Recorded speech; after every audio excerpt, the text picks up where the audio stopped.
Começando mais uma edição do nosso Fecha Conta VIPs, e hoje nós não vamos fechar conta, nós vamos abrir uma contaça, porque a convidada de hoje dispensa apresentações.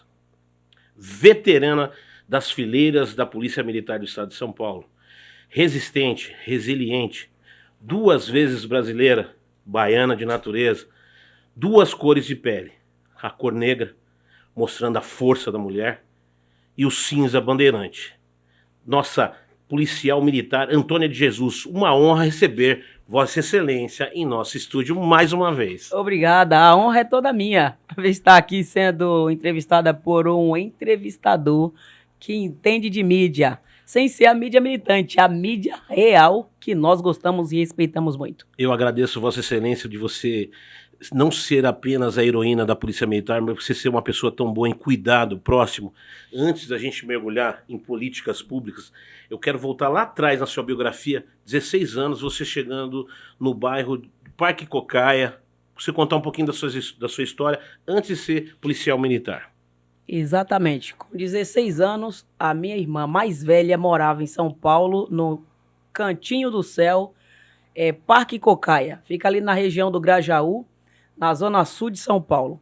E com 2 crianças, dificuldade em estabelecer ali uma babá para cuidar dos meus filhos, para que ela pudesse trabalhar, a minha mãe autorizou, não sei como, mas a minha mãe autorizou, com 16 anos, eu fazer o deslocamento de Ubatã, Bahia, no ônibus, na aviação São Geraldo, e cheguei aqui no Tietê, em São Paulo, na rodoviária do Tietê, em São Paulo. Desloquei-me até a rua Bela Vista, número 16, lá no Cantinho do Céu. Cantinho do Céu. E trabalhei como babá dos meus sobrinhos, prestando serviço e amor para minha família, minha irmã, meus 2 sobrinhos. Meu amor, e como é que foi essa paixão pela cor cinza bandeirante? Como é que foi esse carinho de projeção na Polícia Militar do Estado de São Paulo? Desde criança, eu já me via como uma policial.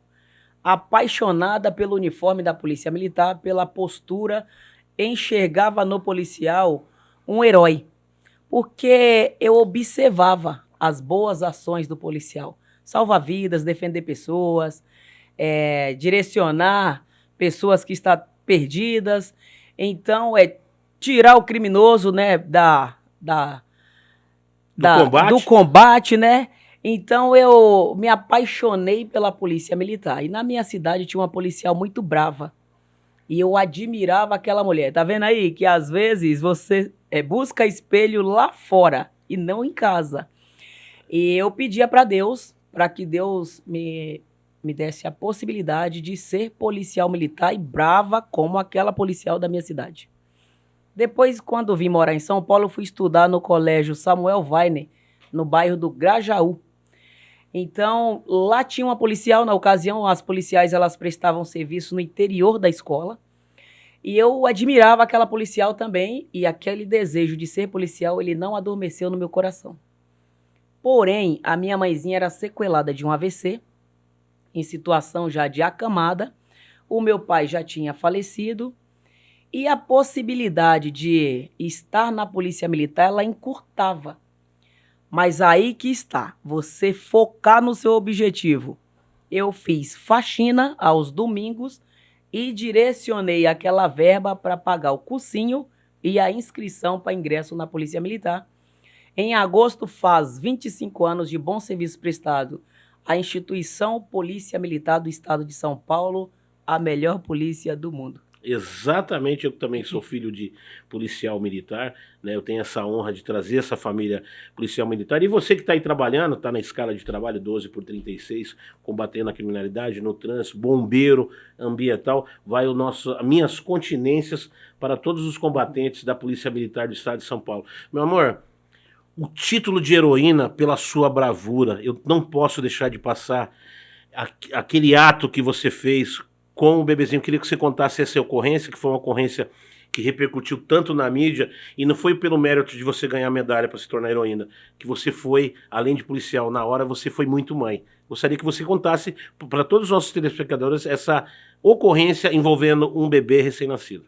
Sim, eu estava de plantão na noite de Natal de 2017 Era por volta de 3 e pouco da manhã, madrugada já, né? Que chamamos até de 0 horas. 0 horas. E uma mãe com nariz ali branco, né? Por uso de entorpecente, ela caminhava nas ruas de Pirituba, no bairro da Santa Mônica, com um bebê de apenas 2 meses no colo. Colocou ele no banco da praça, ele caiu, já estava machucado, ela estava em desespero.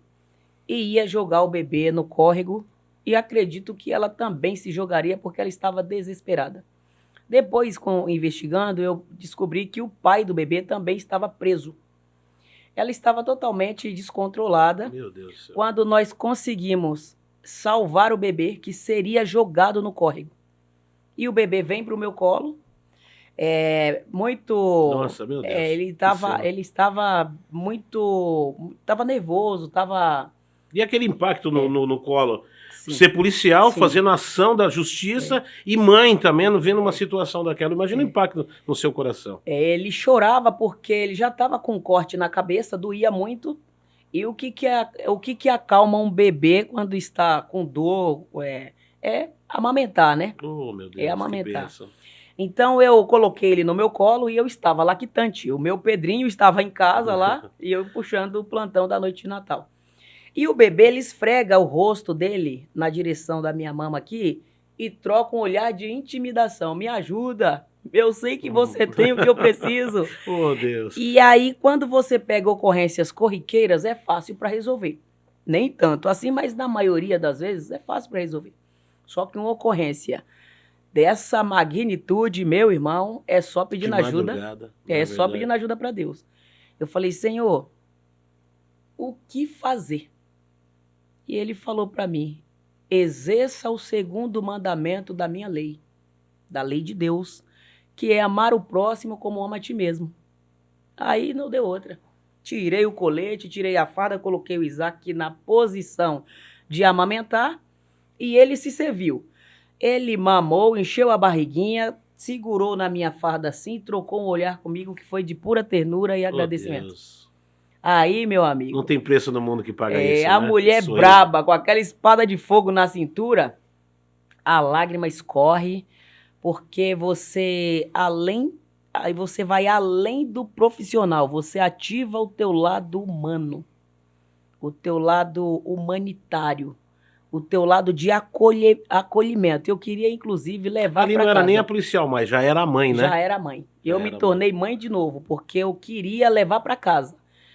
Porém, a burocracia impede um pouco para que isso acontecesse sem levar para casa no mesmo dia.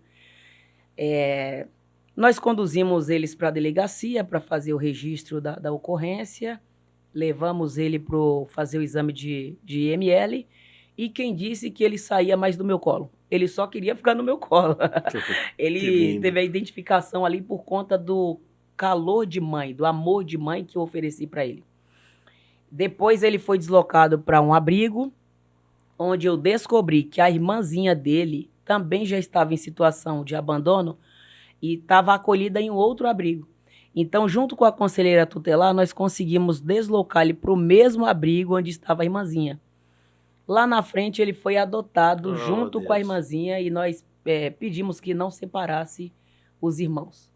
Que benção. Meu amor... Vossa Excelência, em tantos anos de policiamento militar, 25 anos estão para completar, madrugadas adentro, sim, frio, chuva, você como mediadora de conflitos na periferia, a maior dificuldade desse pessoal carente que mora no Retiro, às vezes próximo ao centro, mas tão desamparado pelos gestores, a maior dificuldade hoje na periferia? É a oportunidade. Não tem oportunidade. Eu patrulho as ruas de São Paulo, a região onde eu presto serviço, e vejo os jovens à toa. Porque eles falam assim que terminou o colegial e vai fazer a faculdade, mas como e onde? Termina o colegial, você vai lá, terminou o ensino médio, você vai fazer um ensino técnico. Como e onde? O povo da periferia, eles hoje lutam por sobrevivência. E precisamos passar um código para ele, para ensinar eles a lutar por liberdade. Sobrevivência é Um prato de comida, um teto para morar, pode ser na favela, onde eles romantizam chamando de comunidade, mas o poder público não chega lá.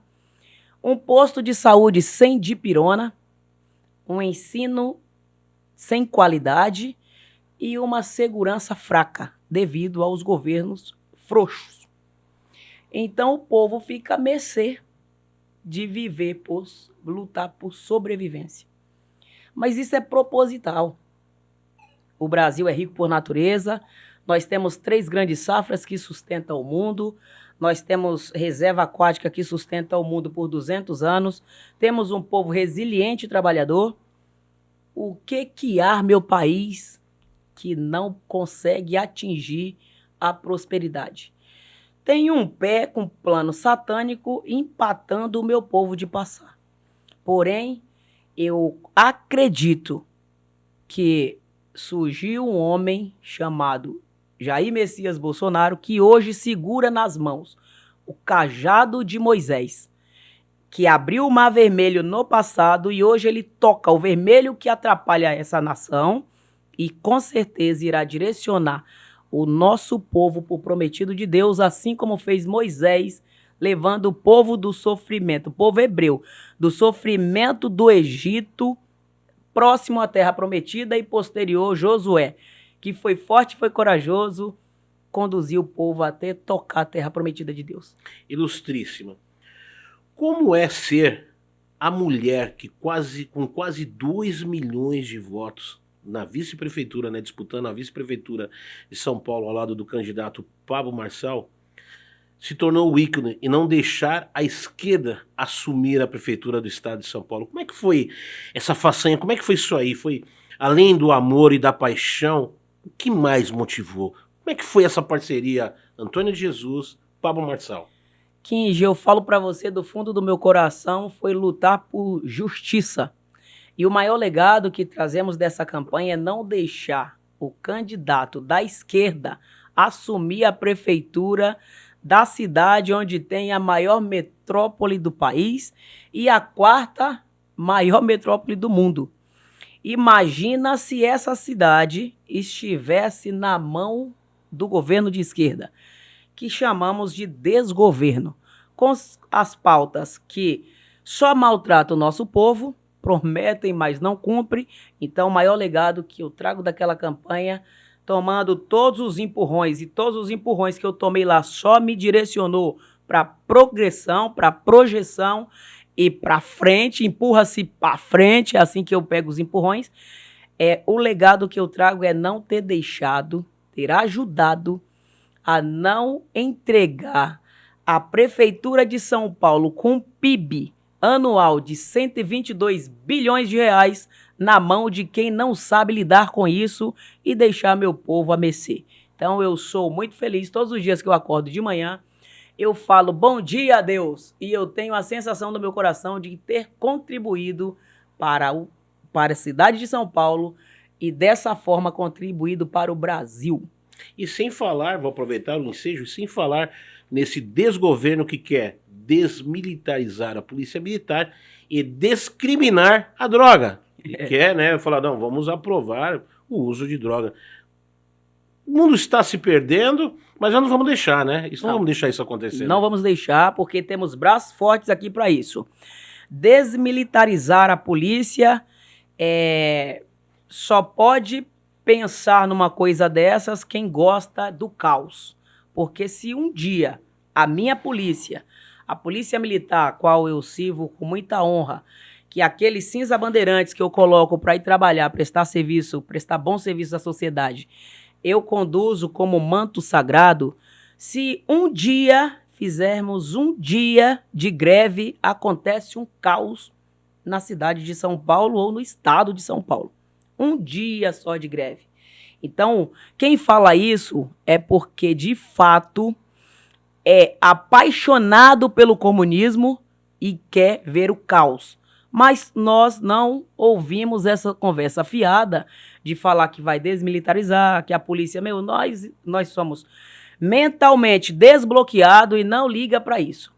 Agora, essa mesma esse mesmo lado que fala em desmilitarizar a polícia é o que fala em liberar as drogas. Inclusive, liberou aí com uma certa porção de uso, que fala que é de uso. É porque também não sabe lidar ou nunca lidou com a pessoa em crise ali por conta de uso de droga. Abstinência, né? Aquela crise do cara tá querendo usar. Exatamente. Que leva o quê? A agressão, né? Agressão ao assalto. Isso daí que é o que influencia diretamente, a base é a droga. É a droga. Inclusive, o feminicídio tem aumentado muito, a violência doméstica aumentou muito por conta do excesso de uso de drogas. Então, o uso de drogas não é compatível para quem tem vergonha na cara. A minha mãezinha sempre falava, filha, o nome já é droga. Então, ó, quando te oferecerem, pula fora. Se o nome já diz droga, aí lascou-se. Vossa Excelência, como a gente está falando em droga, vamos falar um grande problema na cidade de São Paulo chamado Cracolândia. Entra gestor público, sai gestor, bate a sopra, né? A mídia acaba esquecendo, mas o problema ainda existe. Vamos falar um pouquinho de projeções, como a senhora veio da disputa da Prefeitura do Estado de São Paulo, e esse é a pedra no sapato de São Paulo chamado Cracolândia. A Cracolândia, ela centralizou naquela região central, mas hoje, andando pela cidade de São Paulo, aí nós observamos que tem várias minis Cracolândias aí afora. É por conta dessas pautas da esquerda mesmo, que libera a droga, que passa a mão na cabeça do traficante, que a polícia prende, mas a justiça solta, porque o legislador fez leis que dá essa autonomia para que ele, no dia seguinte, na audiência de custódia, é liberado. Exatamente. Tem os indultos, né? Quando as famílias decentes ficam presas, acuadas dentro de casa, e nas ruas tá aí o criminoso passeando com tornozeleira eletrônica nas pernas. Então fica bem delicado falar assim, ao fim da Cracolândia, quando você tem leis fracas, escrita por governos frouxos, e aí fica delicado lidar com Cracolândia. Fala que o usuário de entorpecente lá, ele tem a opção de querer ou não ser tratado, não busca devolver a dignidade daquela pessoa em trazer para um serviço social, trazer para ensinar uma profissão, tentar desintoxicar, apresentar Deus para eles e alguns que já conhecem, só reativar. Só reativar ali, ó, recuperar aquela alma para Deus. Então, como eu falei, essas pessoas com essas pautas de esquerda, eles são amantes do comunismo. E aí eles usam o socialismo, eles usam o socialismo para fazer um caminho rápido, mas obscuro, né, dizendo que é o socialismo, mas chegará no comunismo. Só não vai chegar porque Deus levanta pessoas fortes que coloca a cara a tapa para ir lá e defender o povo brasileiro. Eu sou uma dessas, porque eu gosto de gente, eu acredito no ser humano. A melhor criação de Deus é o homem, é o ser humano, não tem outra opção. E o homem sábio, ele edifica tudo. O que está faltando para nós é ativar o botão daquilo que Salomão pediu para Deus em abundância, sabedoria. Eu já vou um pouco mais além, acionar o botão modo Pablo Marçal. Pablo Marçal. Deixa eu te falar uma coisa. Sem falar, que você falou em audiência de custódia, a primeira pergunta feita pelo judiciário é se o policial não agrediu. Na verdade, ali a custódia já é para primeiro que tentar prejudicar o policial que fez a apreensão. Não é verdade? Exatamente. Vamos falar do Consórcio Comunista do Brasil? É isso aí. No Brasil existe um consórcio comunista. E os sócios desse consórcio são todos aqueles que vêm na TV nas épocas de campanha falar que vai defender o ser humano, vai defender isso e aquilo, e na verdade eles, nos bastidores, estão todos juntos, tomando uísque juntos. E o povo de Deus se ferrando. Então, a candidata do partido PCdoB faz parte do consórcio. O PT faz parte do consórcio. PSDB faz parte do consórcio, são sócios do consórcio. PCdoB, PCdoB, Partido Comunista do Brasil. Aí, se você tem amor a essa pátria, como que você direciona apoio para um candidato desse aí? Então, eles fizeram lá um troço chamado Finge que não gosta de mim, que eu finjo que não gosto de você, e lá atrás a gente combina e o que vai fazer com esse povo. Chamam-se de cor irmã, né? Você pra lá, eu pra cá e lá na frente estamos juntos. Antes de Jair Messias Bolsonaro surgir trazendo a bandeira da verdadeira direita no Brasil, não existia direita. Era uma extrema esquerda ali na ala do PT e do PSDB era uma esquerda moderada. E enganava fácil o povo de Deus. Só que Jair Messias Bolsonaro ele recebe um chamado de Deus, assim como Moisés também recebeu um chamado de Deus, e ele vem com tudo. Obviamente o inferno se abalou e hoje ele paga as duras penas disso daí, estando preso, hoje numa prisão domiciliar, usou tornozeleira eletrônica, desestrutura toda a família, tem uma filha de 15 anos que quase não vê quando fica preso. Isso é nocivo para uma jovem de 15 anos. Eu penso muito na filha, porque ele quis ser o presidente. Mas e a Laura, a filha dele?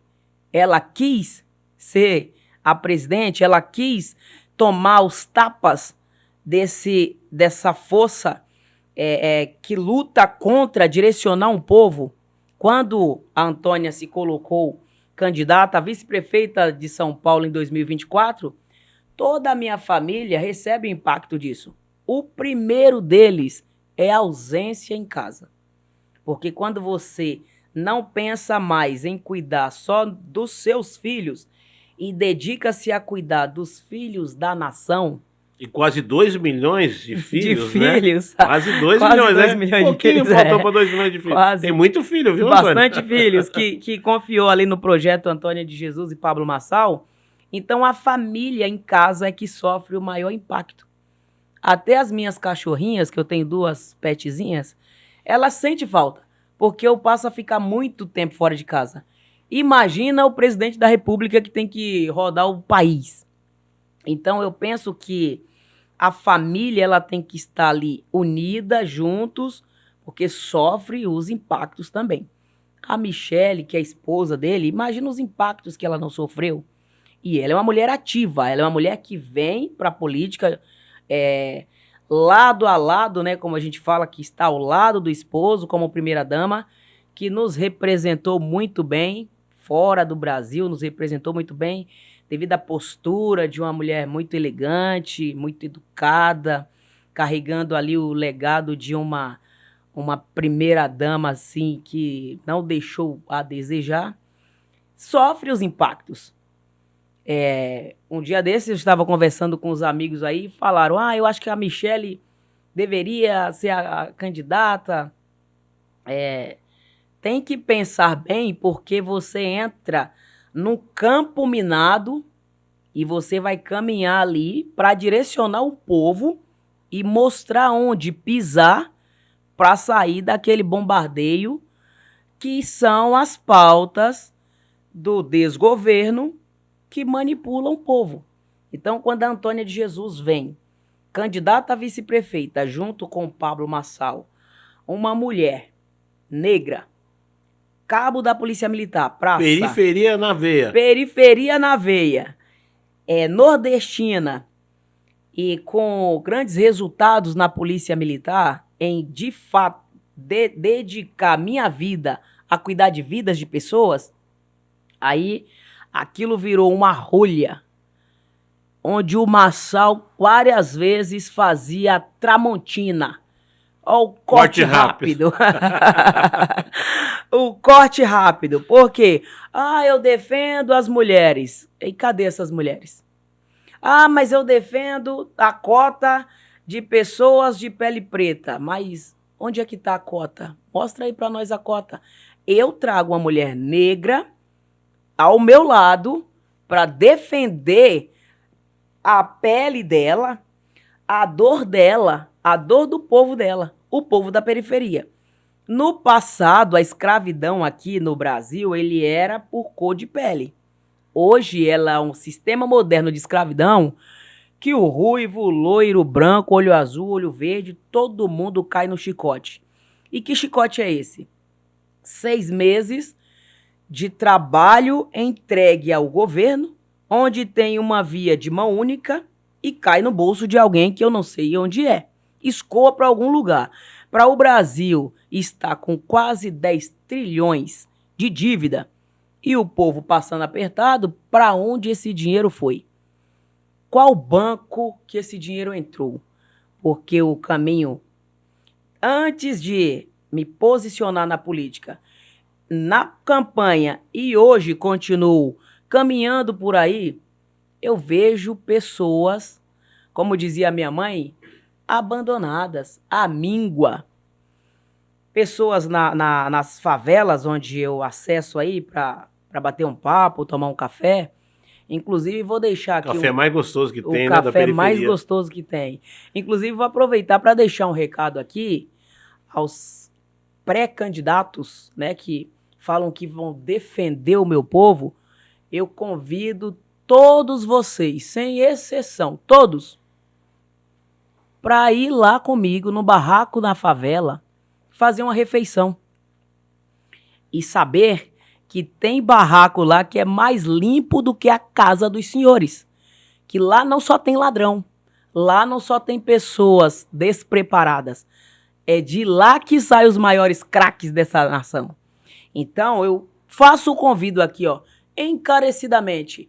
Me acompanhem em uma favela, que vocês chamam de comunidade, para fazer uma refeição no barraco, onde eu tenho feito desde criança. Nunca saí de lá, porque lá estão os meus amigos, as minhas irmãs na fé, as crianças que eu vou lá ensinar para ele o código de liberdade, não de sobrevivência, falar da identidade esportiva, porque o esporte ele molda caráter. É sobre isso.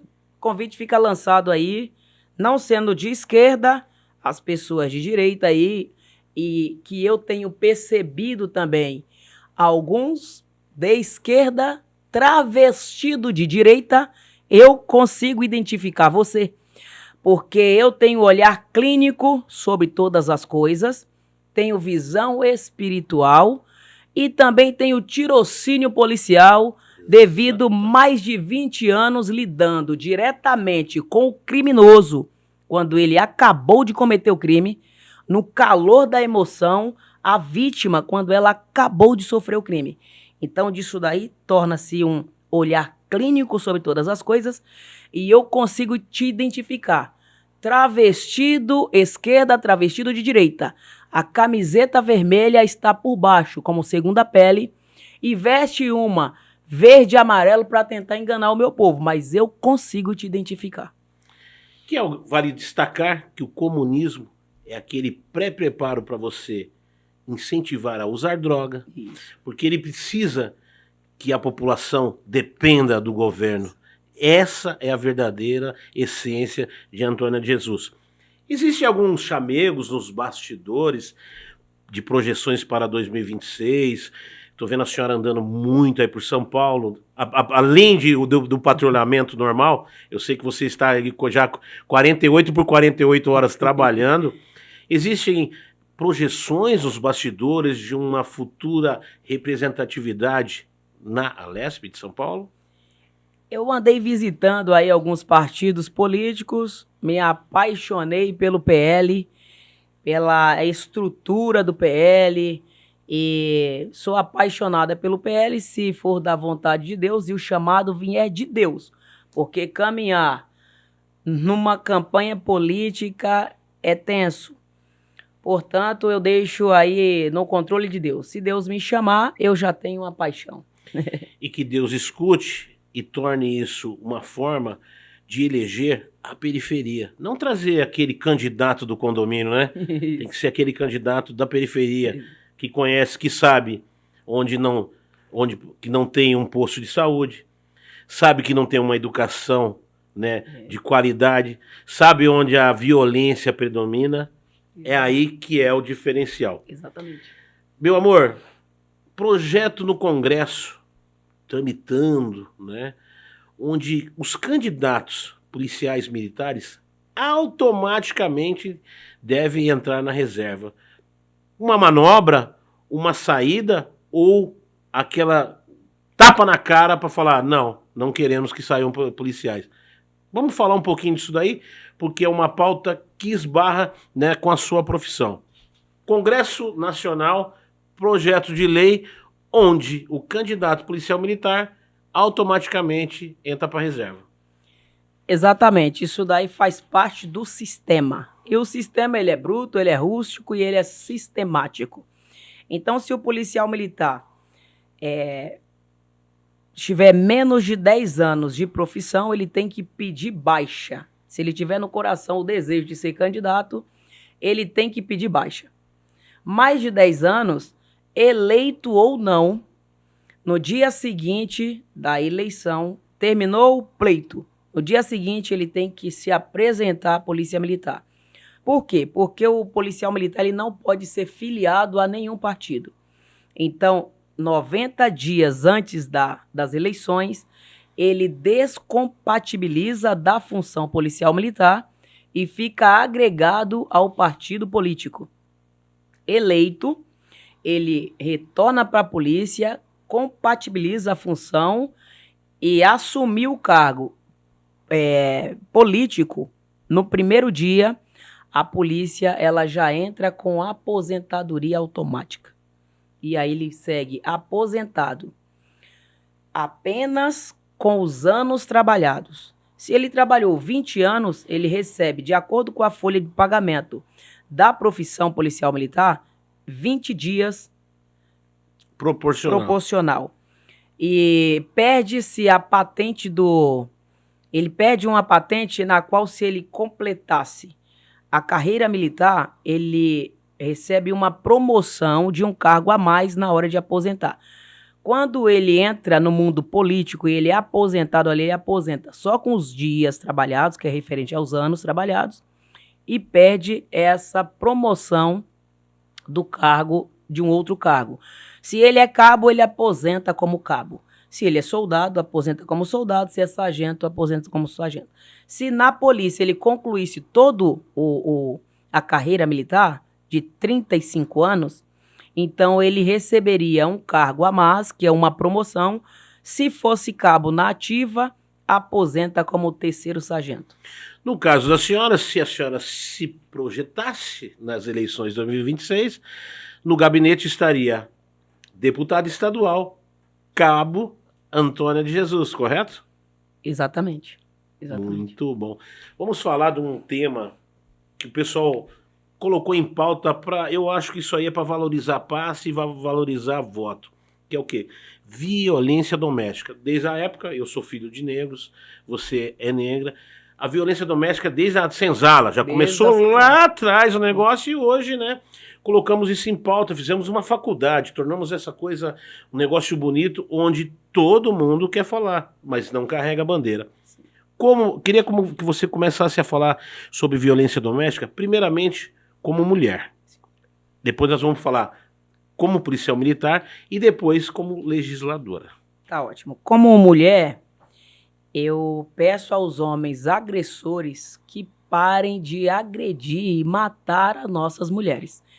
Porque escolhe uma moça para chamar de meu amor, estou namorando com uma gata, no decorrer do tempo, o príncipe às vezes vira um sapo, ou às vezes aquela pessoa que já tinha aquele toque de agressividade e a gata acha que ele, né, a mulher acha que ele vai mudar.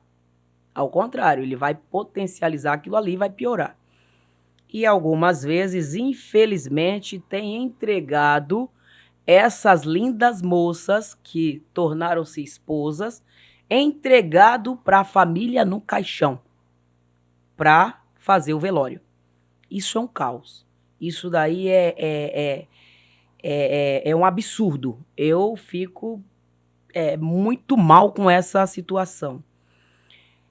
E assim, as mulheres, vou mandar um recado para você, mulher. Se valoriza.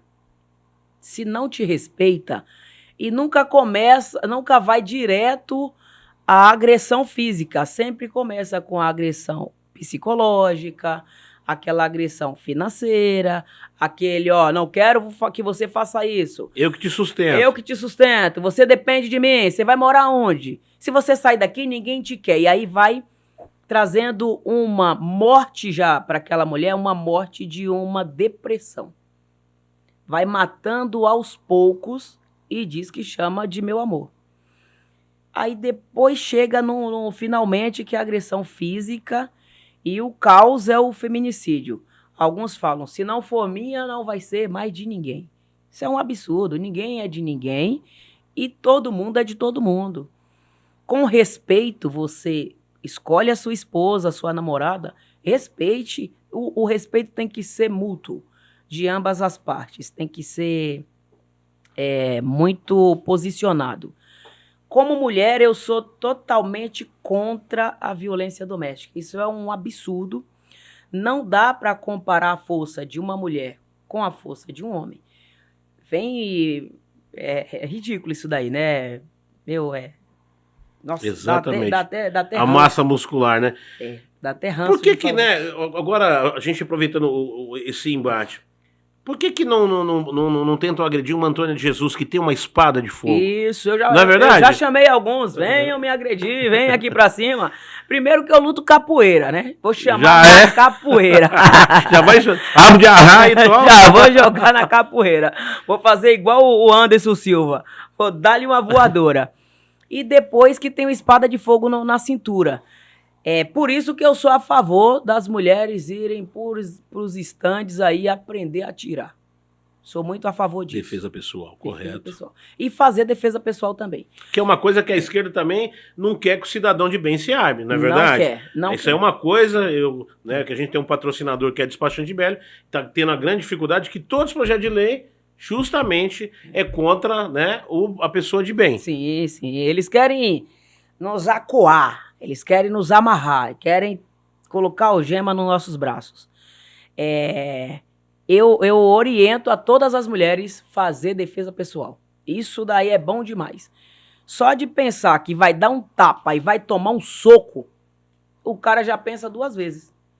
Ô, meu amor, de manhã, de tarde, dá um tapa no rosto de uma mulher linda que a mãe tratava com um beijinho e tomar um box no meio da lata, aí ele pensa duas vezes em agredir a mulher. Aquela princesa linda também sabe dar soco. Aquela princesa linda também sabe se defender. Então vá fazer aula de defesa pessoal. Não é para agredir ninguém, sou totalmente contra a agressão. Mas como também não é para apanhar. Também não é para apanhar. Não apanhar. Como a minha mãe falou, se alguém tocar no fio duro do seu cabelo, arregaça.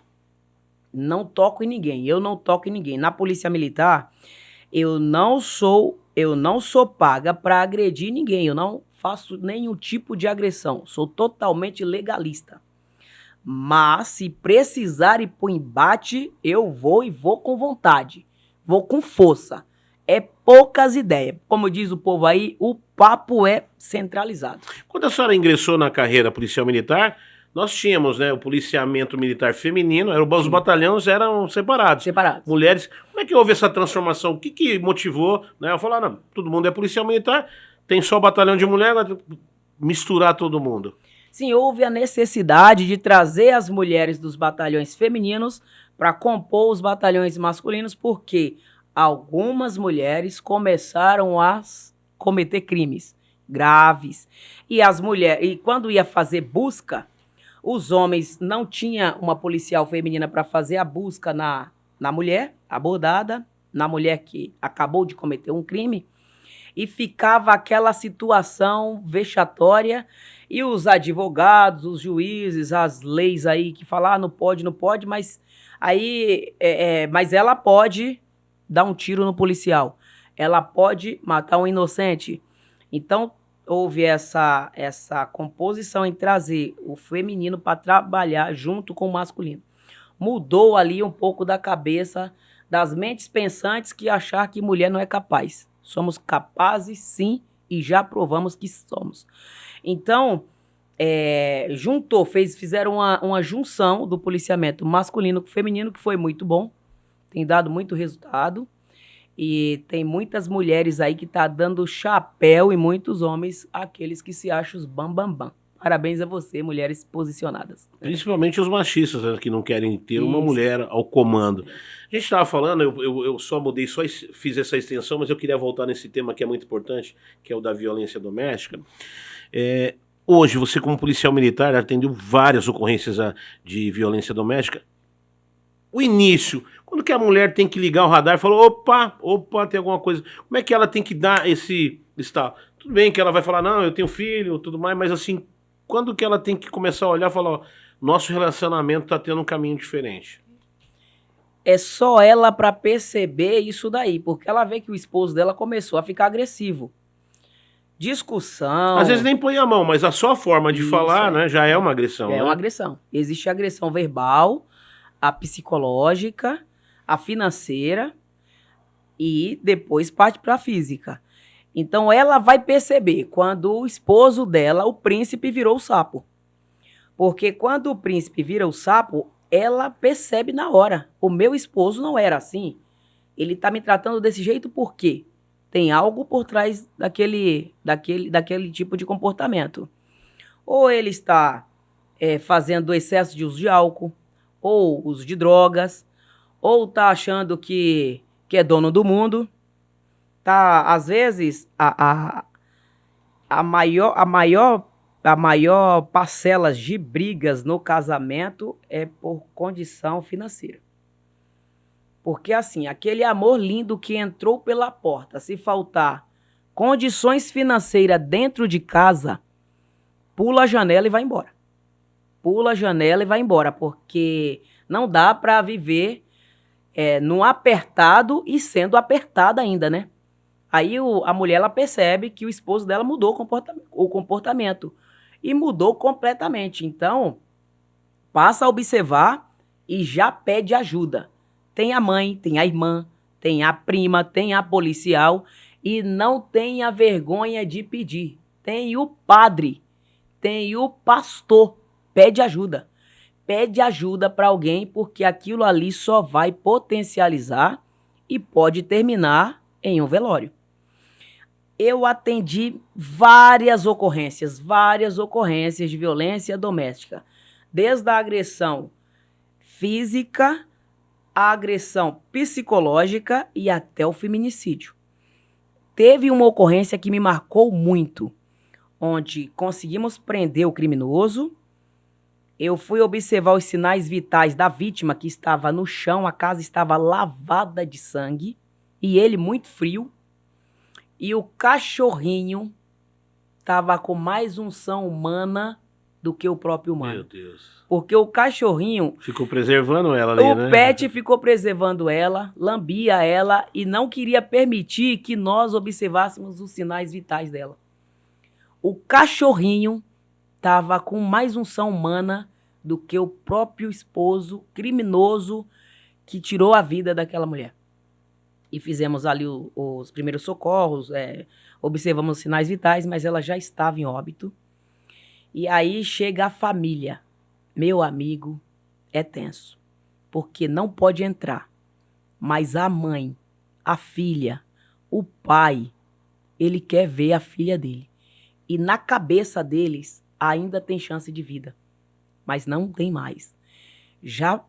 Ela já está em óbito. Isso é horrível. Tem que ter muita estrutura, como a Antônia de Jesus, que tem que ter muita força. Garra, tem que ter elevar o meu espírito a Deus e falar, Senhor, no dia seguinte eu preciso colocar a farda e voltar para trabalhar de novo. Conduza-me. Conduza-me, Senhor, porque você não tem como você terminar aquele plantão e ir para casa e achar que foi tudo normal.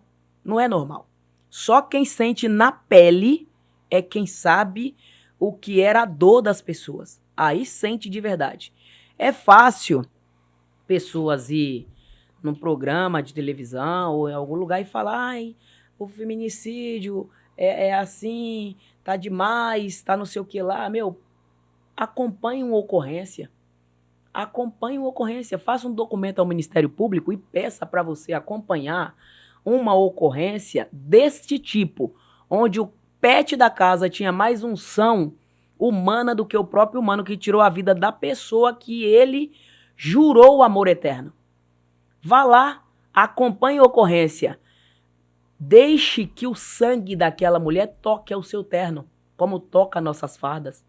Que eu chego em casa, eu tenho que tirar a farda, colocar direto na máquina com lisoforme para lavar, porque eu não posso entrar na minha casa daquele jeito. Tem um banheiro lá, eu tomo meu banho lá fora, já lavo a minha bota. Deixar todas as coisas ruins, Tudo, né, lá. do lado de fora. A gente não pode trazer dentro de casa, né? E aí eu chego em casa e o meu filho de 10 anos, o Pedro, fala assim: mamãe, eu achei a figurinha do Neymar do álbum da Copa. E eu tenho que dar um sorriso pro meu filho. Mas o meu coração tá pingando sangue.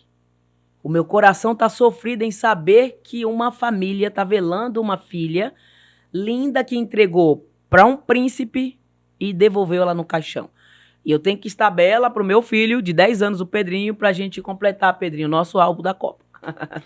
Vou aproveitar o ensejo, eu não sei nem se Vossa Excelência pode tocar nesse assunto, mas eu vou, não como uma instituição, Polícia Militar, mas nós tivemos aí um caso que repercutiu mundialmente, que foi o do coronel, né, que assassinou a sua companheira, né?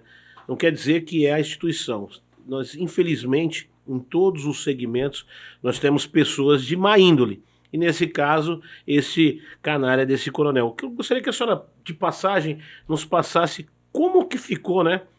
Uma coisa tão grave que aconteceu dentro do policiamento militar, né? O casal, o marido ainda assassina, faz a manipulação das provas, ele mesmo carteira, né? Na verdade, pela sua autopatente, o que foi acompanhado pelas redes sociais. Gostaria que a senhora explanasse sutilmente, né? Ou se quiser se aprofundar, nesse quesito aí do feminicídio da soldado PM. O feminicídio é uma coisa terrível, mas nesse caso, eu como militar da ativa e subordinada de uma das partes daquela ocorrência, eu prefiro não falar a respeito, porque o sistema da polícia não me permite essa fala. Exatamente, mas é uma coisa que marcou muito, né? Tanto é que o intuito da pergunta é só sobre, como o pessoal fala, não, é na periferia. O feminicídio, a violência doméstica acontece em todas as classes sociais. Alguma projeção, se Vossa Excelência hoje, Deus abençoasse, e Vossa Excelência fosse deputada estadual, algum projeto de lei, assim, para dar uma abrandada? É lógico que a gente precisa mudar, né, a forma de conduta para punir. Mas, assim, o que podia fazer para a gente começar a cuidar melhor dos casos de feminicídio? Eu vou aproveitar para mandar o recado para os eleitos de mandato. E aí, se lá na frente um dia Deus me fizer esse chamado, eu fazer a continuidade disso daí. Melhorar as leis, mudar as leis, fazer leis mais rígidas para que esses criminosos não saiam no dia seguinte na audiência de custódia ou não tente burlar o sistema da lei para se beneficiar disso e pagar a pena por completo. Não ter direito à visita íntima, não ter direito aos indultos. Na verdade, o bom era não ter direito a nem visita, porque quem comete um crime desse contra a própria esposa, a mãe dos filhos, deveria ficar abandonado na cadeia lá, só com direito à sobrevivência. Então, eu acredito que o ideal, o funcional para isso, são leis mais rígidas. Tem que ter leis mais rígidas, não tem outra solução. A maior tristeza na sua vida, Antônia de Jesus, por toda a sua vida, qual que foi o momento que você se sentiu baixa, se sentiu triste? Não se sentir baixa, né, no modo de falar, mas sim que te cortou o coração. Foi vim enterrar minha mãe. Foi o dia mais triste da minha vida. Foi quando eu velei a minha mãezinha em fevereiro de 2015. Inclusive, ela está enterrada aqui, próximo aqui. Esse dia foi o dia mais triste da minha vida. E naquele dia ali eu fiz uma opção em não tomar mais anticoncepcional. Coloquei a caixinha do meu remédio dentro do caixão da minha mãezinha. E 7 meses depois eu estava gestante do Pedro e dei um irmãozinho para o Bruno, que na ocasião era filho único. Filho único. Então, quando o Pedro vem para minha vida, não é que ele supre a saudade da minha mãe, mas ele me distrai para que eu não ficasse triste, sim com saudade da minha mãe e otimizar o meu tempo de choro em cuidar do Pedro. Então, quando o Pedro vem para minha vida, ele não é que ele ocupa o espaço no coração da minha mãe, porque ela está aqui, mas ele divide esse espaço com ela. E aí eu voltei a sorrir de novo, voltei a ficar feliz, a ficar alegre, porque o Pedro é só alegria. É sobre isso, né? Mas o dia mais triste da minha vida foi o dia que eu dei adeus para minha mãezinha. E o dia mais feliz da sua vida? Que foi aquele dia que sobressaiu por de todos os dias que você está, né, andando pelo terreno, noite, dia, viatura, campanha política, que como foi aquela loucura, e você, naquela época, você, uma pessoa boa, pura de coração, entra nesse mundo político e vê as pessoas achando defeitos em você para te agredir, né, pelo seu parceiro político, que na época era o Pablo Marçal, e você se fala, poxa, o ser humano é capaz disso? A maior alegria da sua vida? Eu tenho muita experiência com Deus, né? Muita experiência com Deus.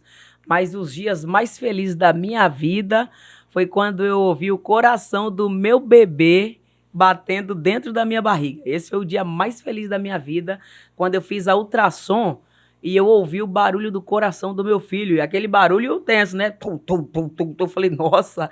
Então esse foi o dia mais feliz da minha vida, quando eu vi o coração do meu filho batendo ali através do sistema de tecnologia da ultrassom na minha barriga. Você sabe que eu te admiro muito, porque eu fui apresentado por você. Eu quero até mandar um abraço para o nosso eterno deputado estadual, o Márcio Camargo, que tornou possível de eu fazer esse elo com essa pessoa tão maravilhosa.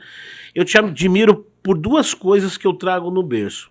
Por você ser negra, porque minha mãe é negra, e por você ser policial militar, porque eu sou filho de policial militar. Então eu tenho uma honra, um prazer tão grande em falar com você, que você tem um semblante de uma pessoa boa. A gente sabe, quando a gente olha para o candidato, a gente deposita aqueles votos e fala, pô, mas esse cara é bom de lábia.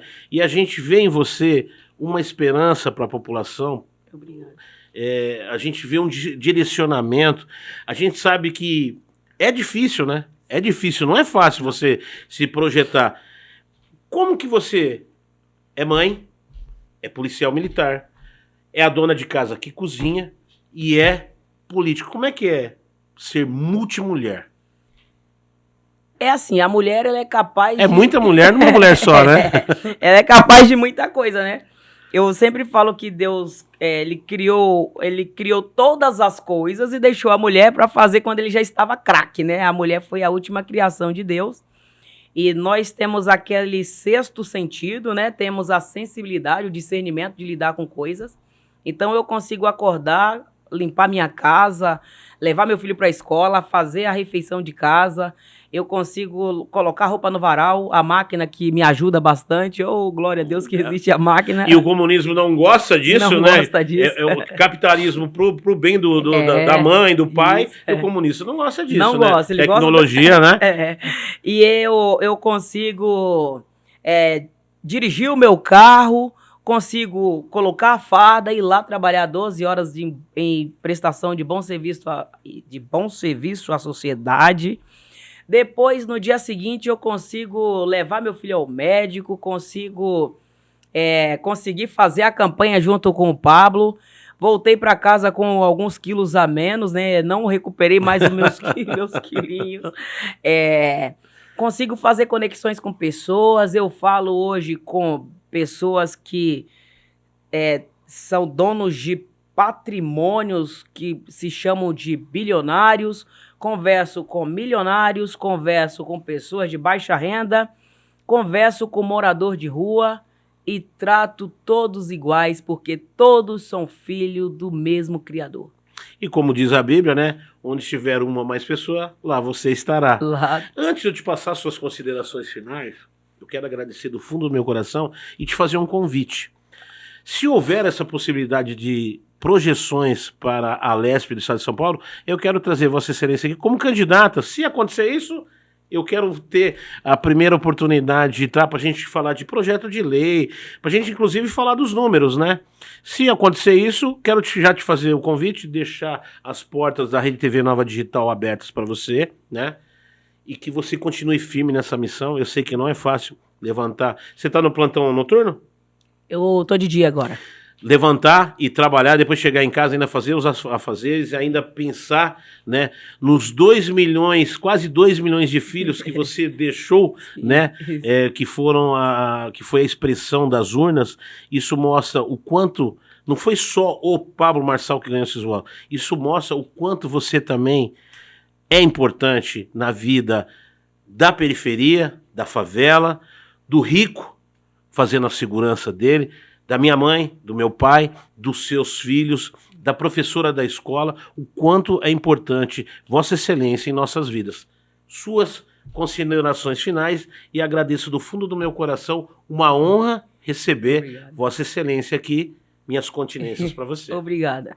Eu que agradeço, né, a minha melhor continência do dia para você, Kinji, que tornou-se um amigo, né, além de um entrevistador que traz assim uma entrevista leve. É bom demais falar com quem já entende do assunto. Obrigado. Você não tem que ficar explicando, fazendo aquele rodeio todo para chegar no resultado. Você... É o reflexo do seu brilho, tá? Isso, obrigada. Você já é uma pessoa que é bem posicionada também. Se Deus tocar o meu coração para estar aí seguindo o novo pleito, obrigada pelo convite. Quero mandar um abraço pro deputado Márcio Camargo, que foi ele que fez essa conexão entre nós dois. Maravilhosa, agradeço também. Quero mandar um abraço para toda a minha equipe, né, as pessoas que acreditam no projeto Antônia de Jesus.